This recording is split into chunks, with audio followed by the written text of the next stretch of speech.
Hey guys, it's Dr. Justin Marcagiani here. Today we're going to be doing a video on why do I feel nauseous? Where is nausea coming from? What is that all about? We're going to dive in here in a minute. Before we do, please smash that like button. Really helps the search algorithm. Put your comments down below. Let me know things that have made you feel nauseous and helped improve that in the past. Really appreciate it.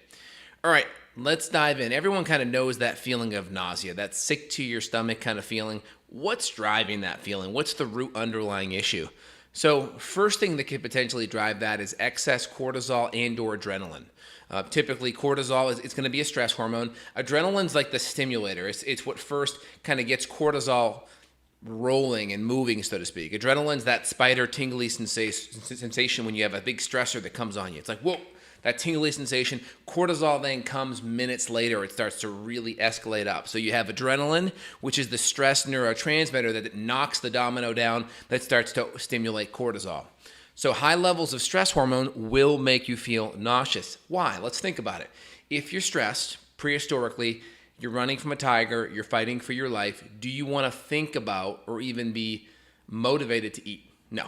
So that's taking all of your allocations and your resources away from focusing on being hungry. Like most of our days prehistorically, we're focused on gathering food, right? Getting food. And if you were hungry and you were starving and you were just totally preoccupied about hunting or doing something, and then this tiger came upon you, boom, that needs to shut off in your brain. No food, no worries, because you have to survive, right? And so nausea, again, is going to be one of those things that will happen when you have excess stress hormones. So cortisol and or adrenaline is going to keep nausea up, which is going to decrease your appetite.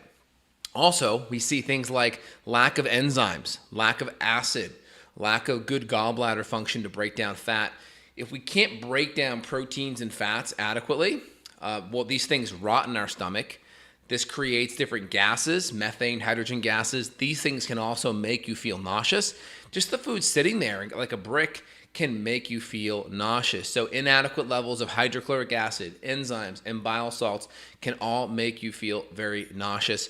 Like I mentioned, SIBO or bacterial overgrowth, any type of gut stressor like a gut infection can easily make you feel nauseous, whether it's a parasite like Entamoeba histolytica, blasto, crypto, endolimex, different worms. These things can make you feel nauseous.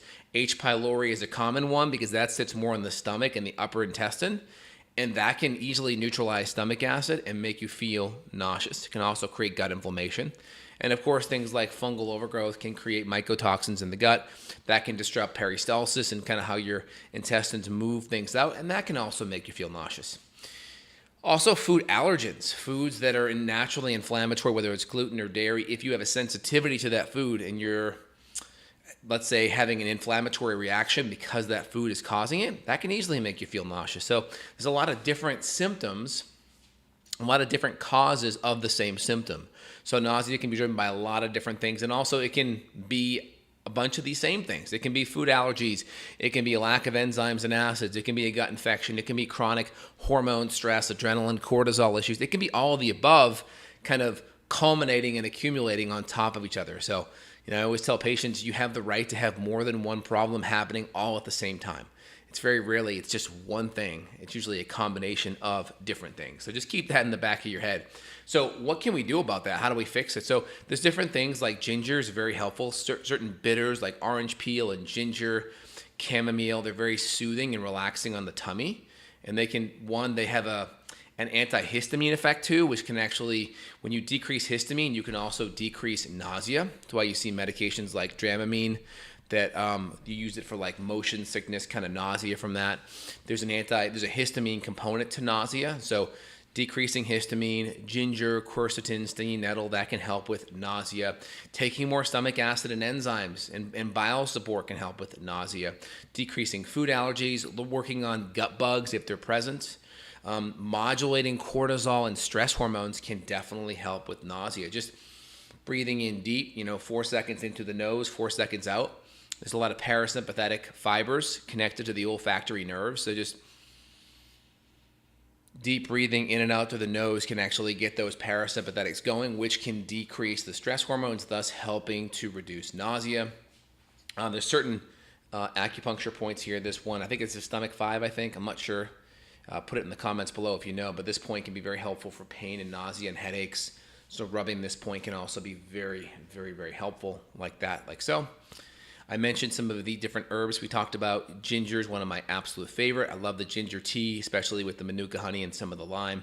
The manuka is very soothing on the gut lining, so if there's a lot of inflammation in the gut, that can really help calm that down. And then, of course, the ginger itself, antihistamine, anti-nausea, anti-inflammatory, anticoagulant, really helps things move through the intestinal tract as well. Those are a couple really good things out of the gates there. I would just say people that have a hard time digesting fat, like you see a lot of nausea in pregnant women too. Part of that is HCG levels are really high. HCG makes you more prone to nausea.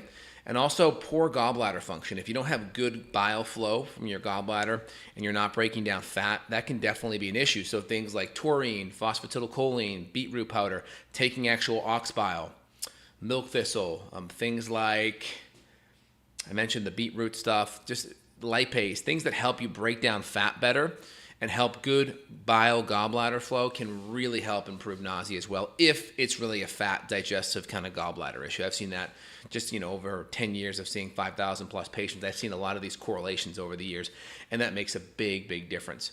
And of course, I like ginger as well. And then you have some of the medications like Dramamine and a lot of these ones that tend to work on histamine. So, try to get to the underlying root cause. You can see the medication's not really fixing anything. It's just kind of plug it and playing.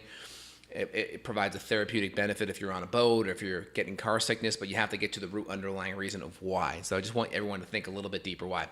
So if you guys enjoyed today's video, feel free to give me a thumbs up, share with friends or family that could benefit.